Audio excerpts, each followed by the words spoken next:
Isang palaboy sa kalye noon. Artista na ngayon. Sa eksenang ito ng Encantadia Chronicles Sangre.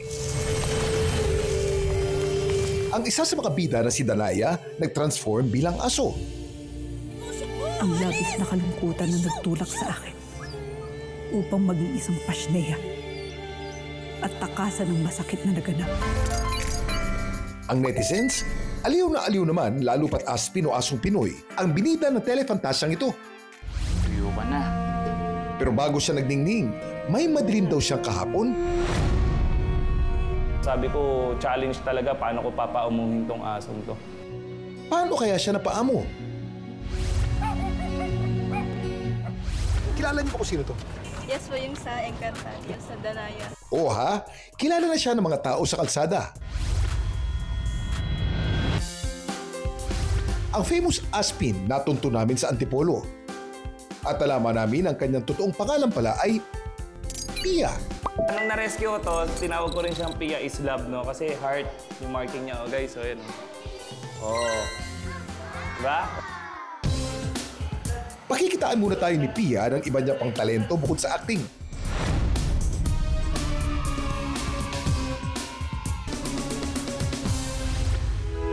Ang kumupkup kay Pia na si Tristan na isang dog trainer. So guys, ang tip ko sa inyo, pag magtuturo kayo ng aso, maganda i-diet nyo sila, no? Usually, ang training ko, bago kumain yung aso, tinitrain ko sila ng umagang-umaga o kaya madaling araw.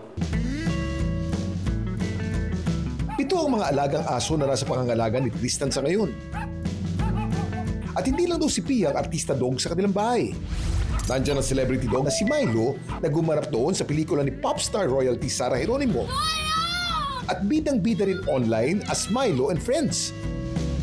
2016 pa lang, supplier na po talaga ako ng mga talented dogs. And kasabay nun, yung siyempre naging contact ako ng mga productions ng iba't ibang TV stations.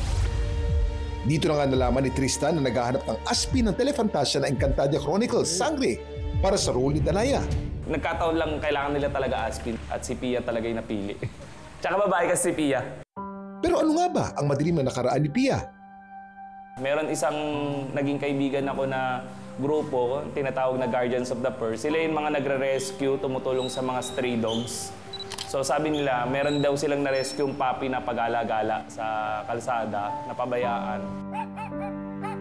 Tandang-tanda ako, nung unang dating sa akin ni Pia, kinagat talaga ako ni Pia. So sabi ko, challenge talaga paano ko papaumuhin tong asong to. Posibleng defense mechanism daw ni Pia ang ginawa niya noon kay Tristan. May matataas sa survival instinct ang mga Aspin. Marami sa kanilang lumaki sa kalsada, natural sa kanilang pagiging alerto, matatag sa sakit, at maabilidad sa paghahanap ng pagkain at ligtas na lugar. Ang dami mong alam, Kuya Kim!